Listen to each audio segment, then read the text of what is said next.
my school blog, my school website. My school is going one-to-one. All the students in my school next year are going to have computers.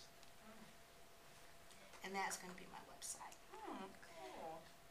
That's horrible, especially with the one-on-one adoption. That should be my online library.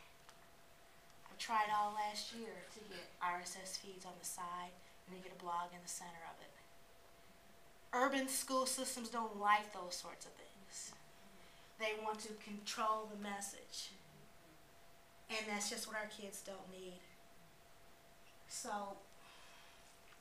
it's really frustrating, but I'm going to find a way to get a blog to these kids somehow. My teachers don't blog. My teachers don't do wikis.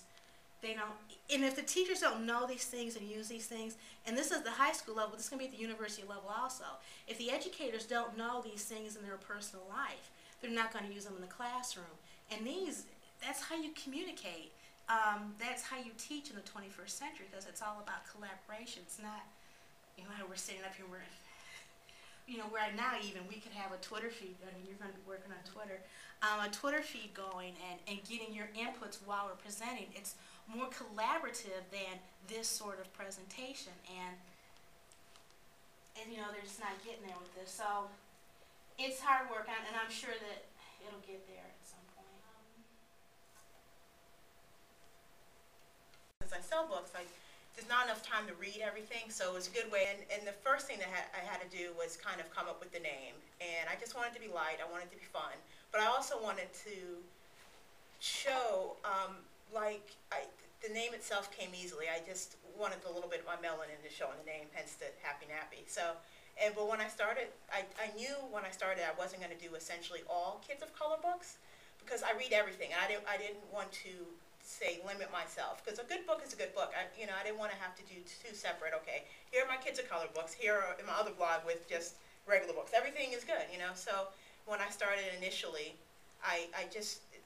that's the only thing I knew. I was going to do everything, but the format wasn't laid out, and after a while that came to me. Once you, like you said earlier, you play around with it, you kind of get the feel of where you want your blog to go. And in doing it, I've become really, really good at finding books for kids of color. It's hard. It should be easier, but a lot of times the books come out, they're just not reviewed on New York Times, they're not reviewed in the Post or the Washington or LA Times, and you have to look for them. And sometimes they're not easy to find. So usually the first thing I'll do is I'll look on large publishing houses. I'll go literally to their site and go through a couple of days to see what's out, and because on the front page you'll get all the vampire books, you'll get all the popular stuff that they want to sell, and because the kids are they're 17, 18, that's what they want to see. They want to see the vampire books. But sometimes you have to dig through and go through a couple pages. You're like, oh, I didn't know this book was out. Also, the catalogs are really good. Like, you get the spring catalogs, what's coming up next, and just go through everything. And then after that, one. And they actually publish Yummy, their stuff is really, you have to go to their sites, because they don't have enough money to put out. The Writers Against Racism also has a blog roll where you can scroll down and click on any of these links, and it will take you to the website that the writers it'll take you to their blog, and it coincides a lot with what Doret and Edie have. And last night when I went on Twitter, I wanted them to give you a welcome, since this is our first time meeting and our first time meeting you. And we have a hashtag for NDLC, which is NDLC 2010. So all the information that we're sharing with you in some way will be at this hashtag. So last night, you got some responses. You probably are familiar with Matali Perkins. She's another multicultural author with a lot of different books, and I highly recommend you use her as a resource. A belated heartfelt wave to your NDLC friends with much appreciation. Matali's Fire Escape was sent over by a Kids Author Buzz link, and that link will give you more information on more multicultural resources. Rasco from our RAF and friends attending, I'm waving madly to you, can you see me? Have a great conference. Booklist.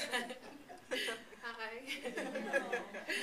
But all of these links are great because people, this is what I love about Twitter and about Facebook. I just put out please say hello to my friends who will be joining us tomorrow morning, because you're going to be guaranteed that you'll get resources, more resources than you can ever sift through. But the resources are there, and they're there forever. Educate the world. Please recommend multicultural books, because that was one of the things that I put out there. And the same thing happened with Facebook. So that's pretty much my story as far as how I got into the Writers Against Racism.